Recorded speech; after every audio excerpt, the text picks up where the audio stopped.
I don't even know how to start this video. I think that I tried filming this like 20 times and there's no good way to put it.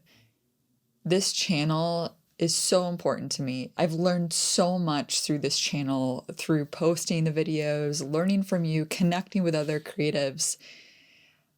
But recently, I just haven't had the joy and fun. And, with everything going on in the world, I think for me, I just need to refocus on different things in my life that are important outside of YouTube. And so that is why today is the last video on this channel.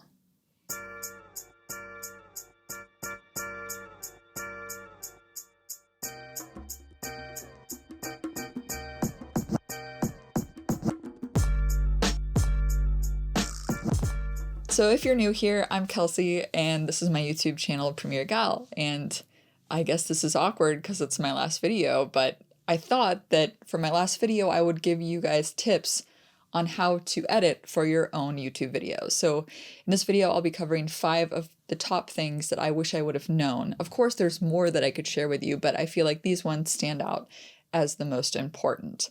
So before we jump in, I want to thank Production Crate for supporting this last video on my channel. They've been great friends over the years. I've made a ton of videos using their effects. If you have not checked out Production Crate's YouTube channel, they are hilarious. Adrian and Chris are awesome. You can check out how to use a bunch of their effects on their YouTube channel, and I've actually made a few of my own, such as how to create free hologram effects, how to do a witch takeoff landing, how to use their ink transitions. Those are a few that stand out from this channel that you can check out and learn from. And if you're interested in creating a free account or using some of their pro assets, I've linked to their Production Crate down below. So without further ado, let's go ahead and get into my 5 tips for video editors on YouTube. So my first tip is color correcting the master clips. So if you're editing on YouTube, typically it's a couple talking headshots. So if you need to do some color correction, the mistake that I was making from the beginning is I would edit the whole rough cut of the person talking, whether it's an interview or it's a direct address like this. And then I would go in and I would color correct one of the clips and then copy that clip and lasso and select all the other clips that are all cut up and paste the attributes, the Lumetri color attributes, which still works and it's fine and you can do that, but it takes longer. Instead, what you can do is instead correct the master clip. So when you have your clip selected in your timeline and you go to Lumetri color, you go up and you select the master clip to apply the changes to. So this will be just some subtle exposure changes, highlights and shadows, some vibrancy, and then those changes appear across all of the clips in your timeline. Of course, you might have to still go in and do some individual tweaks because sometimes the lighting changes or it's something particular about that clip in the timeline that you need to change manually on its own. But doing the master clip correction will help you so much and save you so much time. The second tip when you're editing for YouTube is organization. Being organized and saving a project file as a template that has all of the folders and all of the recurring assets that you use already imported into it will save you so much time. Recently, with my editor, we've created a copy of this project that has all of our template folders in it. So everything that we need in there, sequence folder, footage folder, audio folder, screen recording folder, anything you can imagine that we use is already in there. And so that way we don't have to recreate it each time and re-import everything. I can't tell you when I was first starting out, I would create a new project and recreate all these folders and import everything, which is just a huge waste of time. So if you create your template project folder, just hit Command D or Control D on a Mac, duplicate that project first, and then open up that project and save it as whatever project that you're working on. Another thing you can do if you're interested in plugins, there's a plugin called Maze Mapping that will do the organization for you. So the way that it works is you install it, it's a .zxp file, it's an extension that you open up when you first start your project, and you can create what they call a maze, which is a folder structure, essentially what I was just telling you about. But you create the folder structure, so you can create a folder called footage, press enter. You can create a folder called audio and music, whatever, and you stack them all together. So after you create the folder structure, you can assign a particular codec or a file type to that folder structure. So if you have a folder called sequence, you can make sure all of the Premiere Pro sequences are in that folder. If you have a folder called footage, you can assign all the video codecs to that folder, and so on. So maze mapping will know that they need to put all of the files that end in .mp4 or .mov into the footage folder. So then after you are done creating your maze, you can then drag and drop your footage into that drag and drop area and hit organize, and it will automatically put all of those files into that folder structure for you. So this is just one of the tools that you can use that is a paid for tool that's fairly cheap, and you can use it lifetime. And now my third tip, the audio track mixer. When I was first starting out editing for YouTube, I was intimidated by the audio track mixer. I was like, that's for audio engineers. I'm not going to touch that. It's not necessary. But actually, it's a super useful tool. Not only can you record directly in Premiere Pro with it, and I made a video on this a long time ago that you can check out on how to record your USB mic directly into Premiere Pro to do a voiceover, but you can also use it to organize and apply effects at the track level. So you can organize all of the different types of audio in your timeline. This is another organizational tip, right?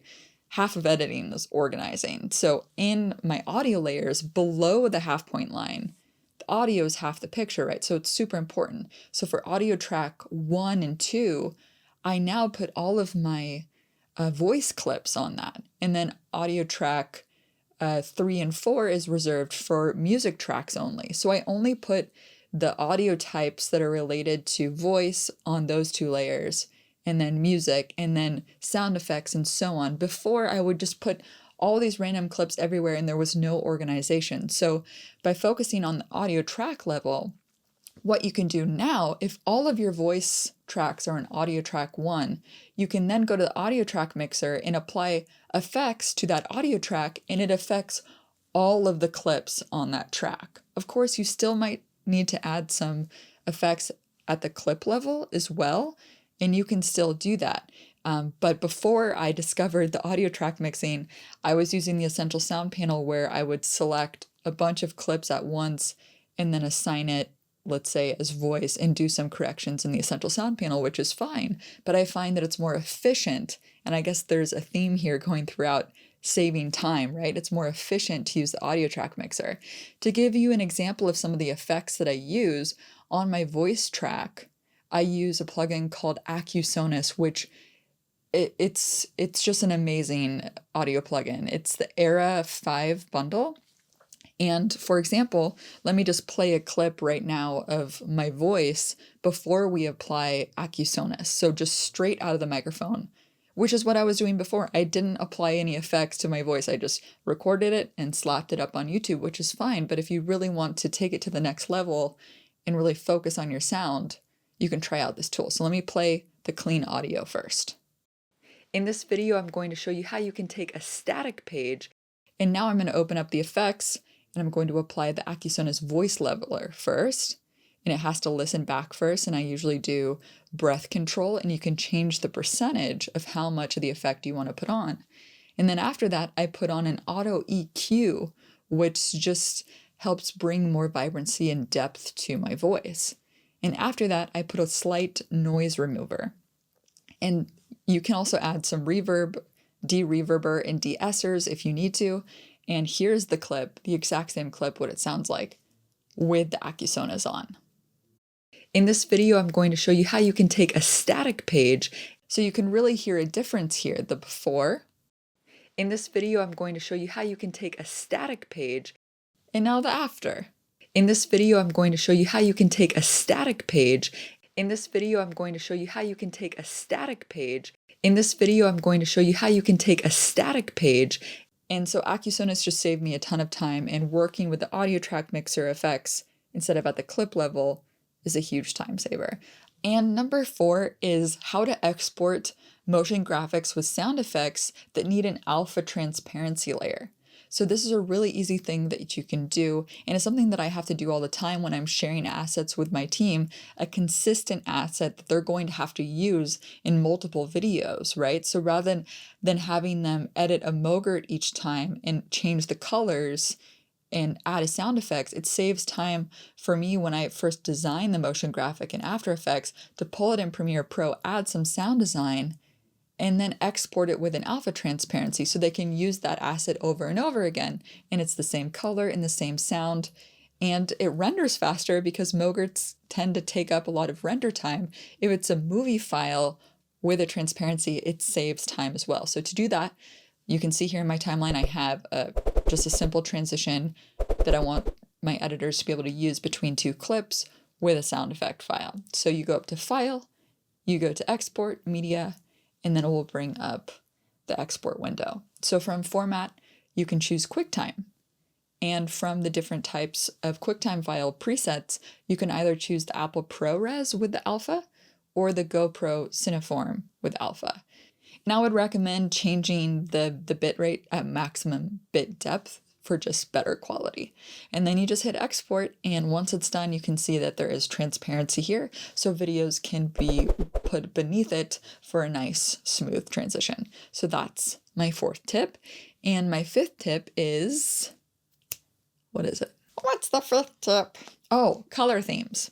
My 5th tip is using color themes and taking advantage of the libraries. So if you're in Premiere Pro, there's a libraries panel where you can see saved assets that are saved in the cloud under libraries. So you can go to color.adobe.com and make sure you're logged into your Adobe Creative Cloud account. And when you're on the Create page, you can actually click on Custom and make any custom theme with the different hex code colors for those particular set of colors. So I've saved a color theme for Premiere Gal, the colors that I typically use in these videos, and I also save it for some of my clients that I've worked on. Every time I go to make a motion graphic from a motion graphics template, let's say, I don't need to go look up the color hex code to make sure it's accurate. I just click the dropper tool and select it from the library panel. And so that is a huge time saver. So if you're not using color themes yet, you should definitely start using it. So yeah, that is my 5 tips for you guys to save time and be more effective as YouTube video editors, or just any video editor in general. And yeah, I guess I was gonna say if you have any more suggestions for future videos, but since this is my last video, can't really make any suggestions. But April Fools! It is not my last video. I'm sure probably some of you guys figured that out by now, but seriously, I love this channel. I really think that it's awesome, and I love all of you guys who are constantly commenting, leaving suggestions. It's such a great platform, and I'm honored to have this platform. So thank you guys so much. April Fools. Sorry if I got some of you, but yeah, I would make a bigger ordeal about it. I can't really imagine closing this channel anytime soon, and I'm definitely still having fun. If you haven't seen my latest video with Envato Element song, there's a little surprise in there. It was in the video on the highlighter effect that I just posted. I did a little song. But yeah, thank you Production Crate for supporting this video and being awesome creator friends, and thank you to all of you for connecting with me and collaborating with me and giving me tips too. I'm learning from you guys all the time. So that's all for this video. Thank you to all the patrons that support this channel ongoing. If you're interested in supporting the channel, you can check it out at patreon.com/premiergal. And yeah, as always, next week will be coming another video. It's not the last video, and keep creating better video with Gal. Dark magic? What is here? Where was that?